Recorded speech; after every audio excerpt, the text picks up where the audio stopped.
Bien, el mensaje de hoy se titula El pecado del sectarismo. El pecado del sectarismo. El apóstol Pablo, desde la iglesia primitiva, habló de este pecado. Y un pecado tan grave como los otros pecados. Vamos a ver en qué consistió ese pecado y por qué el apóstol Pablo alertó a la iglesia y a los líderes sobre este pecado grave en la iglesia que se llama el sectarismo. Para ello, primeramente, vamos a leer Romanos 8, capítulo 16 y 17. Dice así la palabra del Señor: el Espíritu mismo da testimonio a nuestro espíritu de que somos hijos de Dios, y si hijos también herederos, herederos de Dios y coherederos con Cristo, si es que padecemos juntamente con Él, para que juntamente con Él seamos glorificados. Muy bien, el apóstol Pablo aquí exhorta a los hermanos de Roma, diciéndoles que deben tener confianza en que son hijos de Dios. Pero cuando uno dice que uno es hijo de Dios, alguien siempre puede decir, bueno, te estás engañando. Pero dice el apóstol Pablo que el Espíritu Santo que está dentro de nosotros, fíjese, ¿quién es el que da testimonio de que yo soy un verdadero hijo de Dios? ¿Un predicador? ¿Un pastor? ¿Un líder? ¿Qué dice la Biblia? La Biblia dice que el que da testimonio de que soy un hijo de Dios es el Espíritu Santo. Más nadie. Es decir, un predicador o un pastor o un líder puede venir y decir que no, tú no eres hijo de Dios. Pues a mí me debe tener sin preocupación eso, porque el Espíritu Santo que está en mí es quien me dice si yo soy o no soy hijo de Dios. Y por consiguiente, si soy hijo de Dios, dice, soy heredero. Heredero de Dios, coheredero con Cristo. Claro, dice el apóstol Pablo, porque alguien puede pensar, bueno, yo siento que el Espíritu Santo dice que soy hijo de Dios, pero el apóstol Pablo hace la siguiente ampliación del concepto y dice, si es que padecemos juntamente con Él. Porque el que no padece como cristiano no es un auténtico cristiano. Para que juntamente con Él seamos, ¿qué? Glorificados. Cristo padeció. ¿Por qué? Porque se mantuvo fiel a Dios. Y igualmente así, todo cristiano que se mantiene fiel a Cristo va a padecer persecución, dice él mismo. La gente no le agrada un verdadero cristiano. La gente lo que quiere es gente que dice que todo está bien, ¿no? Aquí el apóstol Pablo dice, por eso sí padecemos juntamente con Él. Vamos a leer otro texto para seguir ampliando. Gálatas capítulo 3, después de 2 Corintios está Gálatas capítulo 3, verso 26 al 29. Dice así: pues todos sois hijos de Dios por la fe en Cristo Jesús. Es otro detalle importante. ¿Cómo yo sé que soy hijo de Dios? Ahí lo dice, por la fe. Si mi propia fe me hace dudar, entonces tengo de qué preocuparme. Pero si yo tengo fe de que soy hijo de Dios, entonces estoy bien, dice la palabra del Señor, ¿no?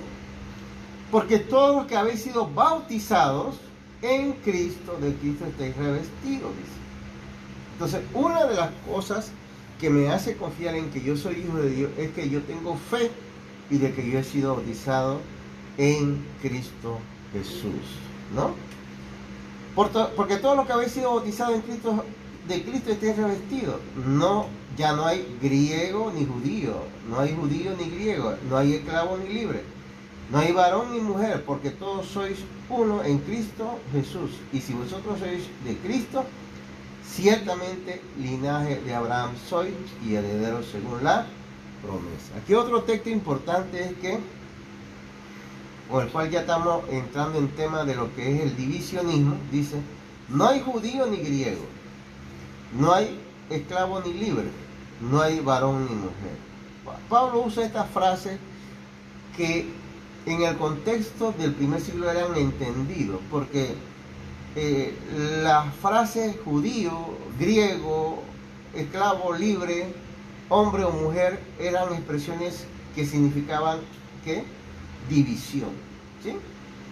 Las expresiones esas, es decir, estos son judíos, estos son griegos. En aquel tiempo, para que entendamos el concepto, es que para el pueblo judío existía dos pueblos en el mundo nada más. Ellos eran los judíos y todos los demás, todos los demás, hasta los que estaban en la India, ellos le llamaban griegos. Ellos hablaban de judíos y griegos, ¿no? De modo que ellos hacían una división. Había otra división, o eras libre o eras esclavo, pero no existía unidad en ese sentido.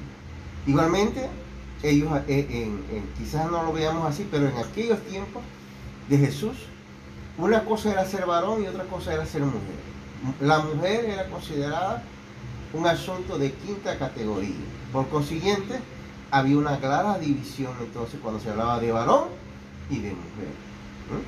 Pablo habla entonces que los que somos hijos de Dios por la fe en Cristo, no podemos hablar en estos términos que dividen. Estas formas de hablar dividen. Y si nosotros hacemos una aplicación al día de hoy, sería igual como si hoy habláramos de iglesia de negros y de iglesia de indígenas, porque sería el mismo espíritu sectario que el apóstol Pablo condenó. O iglesias de pobres e iglesias de ricos, o iglesias de profesionales. Sería hablar con el mismo sectarismo que Pablo condenó. Seguimos viendo otro texto. Juan 17 ahora. Juan 17. El Evangelio de Juan, el libro de Juan grande, dice. Juan 17, verso 9 al 12. Dice así la palabra de Dios. Jesús en su oración por los discípulos dice: yo ruego por ellos, no ruego por el mundo. Fíjese que Jesús no ruega por el mundo, sino porque los que me diste, porque tuyo soy. Y todo lo mío es tuyo y lo tuyo es mío. Y he sido glorificado en ellos. Y ya no estoy en el mundo, mas estos están en el mundo. Y yo voy a ti. Padre Santo, a lo que me has dado, guárdalos en tu nombre, para que sean, que dice, uno, así como nosotros. Aquí Jesús nos muestra claramente que siempre el sentido de que sus seguidores sean uno, de que haya unidad, no haya ningún tipo de división por clase social, por etnia o algo por el estilo. Estas formas de sectarismo dividen y crean problemas en la iglesia y dejan mal a Cristo, porque Cristo habló de unidad, ¿sí? Vamos a seguir viendo que el sectarismo, la división, divide y es pecado. ¿Dónde lo dice la Biblia? La Biblia vamos a ver varios textos que nos muestran con claridad que Cristo condena este pecado grave en la iglesia. Vamos a ver primero Gálatas, capítulo 5. Gálatas, capítulo 5.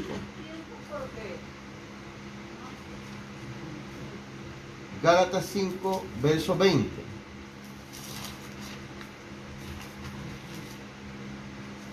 Dice así. Gálatas 5, verso 20. Vamos a ver qué nos dice la palabra del Señor. Sí, Gálatas 5, verso 20. Dice así: idolatría, hechicería, enemistades, pleitos, celos, iras, contiendas, disensiones, herejías.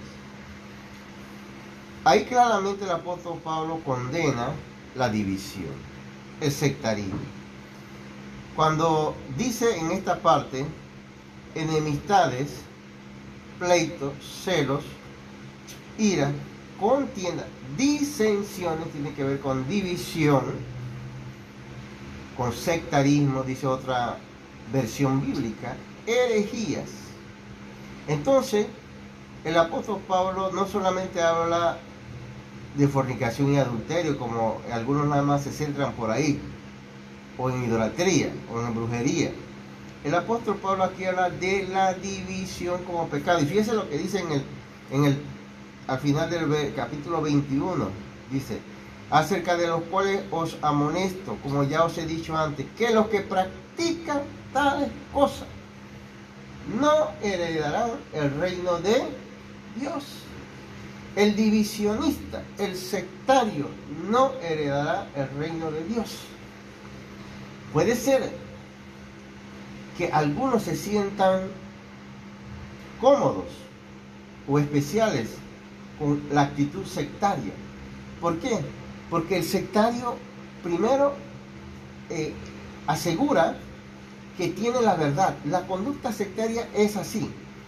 El sectario o los grupos sectarios o el líder sectario piensa que tiene la verdad y que los demás están equivocados. El único que no está equivocado es él. Esa es una actitud sectaria. El otro tema del sectario es que siempre ve en los demás defectos y no ve defectos en él. Así son los sectarios.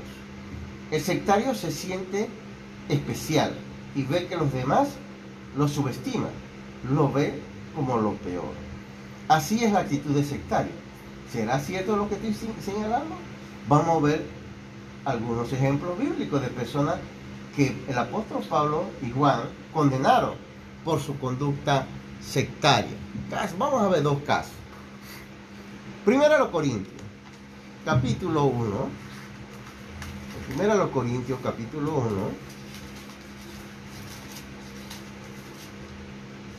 Verso 10 hasta el 12, vamos a leerlo. Dice así: os ruego, pues, hermanos, por el nombre de nuestro Señor Jesucristo, que habléis todos una misma cosa, y que no haya entre vosotros, ¿qué?, divisiones, sino que estéis perfectamente unidos en una misma mente y en un mismo parecer. Porque he sido informado acerca de vosotros, hermanos, dice, por los de Cloé, que hay entre vosotros contienda. Vio que la contienda y la división ahí tiene una relación, por eso todos esos textos, contienda, celo, todo eso va relacionado con el divisionismo, ¿no? Dice Pablo, y es cierto que hay entre vosotros contienda, y la contienda lleva a la división. Donde hay pleito entre hermanos, va a haber división. Ahí hay un claro ejemplo. Hay entre vosotros contienda, y el apóstol Pablo antes habla de división, ¿sí? ¿Y en qué consistió esa división? Bueno, vamos a seguir leyendo. Dice así: porque he sido acerca de vosotros, hermanos míos, por los de Cloé, que hay entre vosotros contienda. Quiero decir, dice, que cada uno de vosotros dice, ¿fíjense en qué consistía la división? Yo soy de Pablo. Había unos hermanos que decían que yo soy de Pablo. Otros decían yo soy de Apolo. Otros decían yo soy de Cefa o Pedro. Inclusive había un grupo que decía que yo soy de Cristo. ¿Cuál de los grupos estaba bien? Alguien pudiera decir, el grupo que decía yo soy de Cristo estaba bien. ¿Estaría bien ese grupo? No, Pablo acá adelante lo acusa de ser divisionista. Fíjense que ellos llevaban el nombre de Cristo, pero ellos eran también divisionistas. Fíjense, un grupo puede llevar el nombre de Cristo y ser divisionista también. ¿Por qué? ¿Por qué sabemos eso? Si Pablo está hablando de que son divisionistas, es que este grupo dice de Cristo, dice, bueno, nosotros no tenemos nada que ver con Pablo. Este grupo decía, no tenemos nada que ver con Pablo, nada que ver con Apolo ni Pedro. ¿A quién seguimos? A Cristo. Pero están desacreditando a los otros. Por consiguiente, aunque dicen seguir a Cristo, han caído también en divisionismo. Son sectarios y Pablo los denuncia. Pablo denuncia inclusive a los que lo siguen a él, porque dice un grupo que yo soy de Pablo. Pablo dijo, pudiera haber dicho, oh, este grupo está bien porque este grupo es el que me sigue a mí. Pero Pablo también los denunció. también ustedes están mal, le está diciendo Pablo, aunque ustedes digan que son de Pablo. Es decir, donde hay contienda y se forman grupos partidistas, hay división, hay sectarismo y no es correcto delante de Dios. Nosotros no podemos denigrar o anular a otro hermano solamente porque no está conmigo, no trabaja conmigo, porque pues no siento que él está acorde con lo que debe ser. En el fondo, esta división era por cosas humanas. Si hacemos un análisis profundo, era por cosas humanas. A ver, ¿por qué algunos decían seguir a Apolos? Apolos era griego y era un gran orador. Y el grupo que seguía a Apolos lo seguía porque era un gran orador.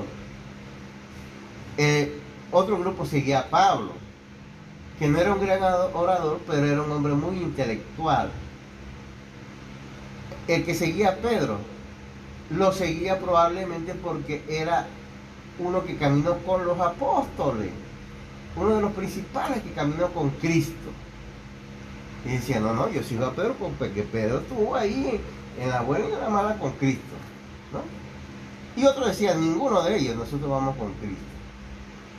Pero en el pecado de todos ellos, de todos estos grupos, era uno solo, el divisionismo. Hoy vemos cómo se da eso en la iglesia. Hay hermanos, hay líderes que piensan que tienen la verdad. Ellos piensan eso, no lo piensa Cristo. Y con eso anulan y condenan a los otros. Vamos a ver otro ejemplo con el cual estamos cerrando. Tercera de Juan. Los Juan chiquitos, los libros chiquitos, Tercera de Juan, las cartas chiquitas. Tercera de Juan, capítulo 1, 9, 10. Vamos a leerlo. Miren lo que dice el apóstol Juan. Quiero que observen esto. Dice el apóstol Juan, el apóstol Juan, uno que caminó con Cristo hasta su muerte y resurrección. Dice, yo he escrito a la iglesia, dice el apóstol Juan, pero Diótrefes, al cual le gusta tener el primer lugar entre ellos, no nos recibe. Mira cómo es un sectario. Este sectario llamado Diótrefes, este divisionista, se sentía hasta mejor que el apóstol Juan. ¿Qué le parece? De tal forma que el apóstol Juan escribía carta mandándola a esta iglesia. ¿Y qué hacía Diótrefes? No lo recibía. Así actúa el divisionista. El divisionista empieza a decir, ¿y quién es Juan para que mande carta acá? ¿Y quién es él? Si aquí el líder soy yo. Si yo soy autónomo, si la iglesia es autónoma, ¿quién es el apóstol Juan para que venga a meter sus narices aquí? No nos recibe, dice. Por esta causa, dice el apóstol Juan, si yo fuere, recordaré las obras que hace parloteando con palabras malignas contra nosotros. ¿Qué hacía Diótrefes? Hablar mal de Juan y de los compañeros del apóstol Juan, porque siempre los apóstoles tenían un grupo que trabajaban con ellos. Por eso dice parloteando con palabras malignas. ¿Qué cosas, qué defecto? Imagínense, yo a veces me quedo pensando, si en nosotros encuentra defecto, no nos debe preocupar, porque este Diótrefes, ¿qué cosa maligna no dijo del apóstol Juan? Fíjense, un hombre que fue encarcelado por seguir el ideal de Cristo, el apóstol Juan. Y este señor Diótrefes, este líder, no recibía la carta de los hermanos. Fíjense cómo se conduce un sectario. Y dice, y no contento con estas cosas, no recibe a los hermanos, y a los que quieren recibirles se lo prohíben y los expulsa de la iglesia. Vemos entonces aquí que el apóstol Juan dice que cuando un hermano, porque él no recibía a los hermanos que venían de parte del apóstol Juan, no los recibía, pero a veces un hermano de la iglesia, no siendo él, sino otro, recibía a ese hermano que venía de parte de Juan. ¿Qué hacía Diótrefe? Y a los que querían recibirlo se lo prohíbe y los expulsa de la iglesia. Diótrefe le gustaba expulsar a los que no seguían sus directrices. ¿Qué le parece? Así actúan los sectarios. Y hoy vemos, lamentablemente, que hay líderes así, que se creen dueños de la iglesia, se olvidan que en el dueño de la iglesia es Cristo y que seguimos a Cristo, no a hombres. Nosotros seguimos a Cristo, no a hombres. Otro detalle importante, que es para otra clase, pero que quiero nada más puntualizarlo, es que no debemos olvidar que la iglesia no es un edificio. La iglesia no lo constituye, la iglesia universal de Cristo no lo constituye un local. Un local es un lugar donde puede acordar a algunos hermanos reunirse, pero esa no es la iglesia, ese es un grupo local. Vamos a ver qué nos dice la palabra de Dios en cuanto a qué es la iglesia. ¿Qué dice la palabra? En 1 Pedro, capítulo 2, está antes de Juan, de los libros de Juan, de las cartas. 1 Pedro, capítulo 2, verso 5. Dice así. Dice así.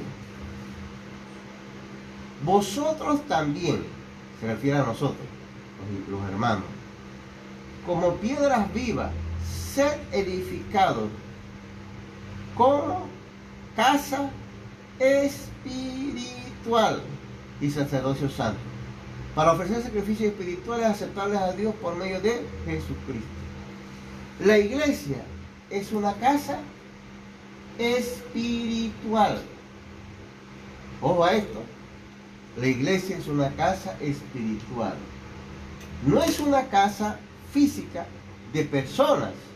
No, es una casa espiritual. Porque Dios sabe en lo espiritual quién es de Él y quién no es de Él. ¿No? Eso lo podemos ver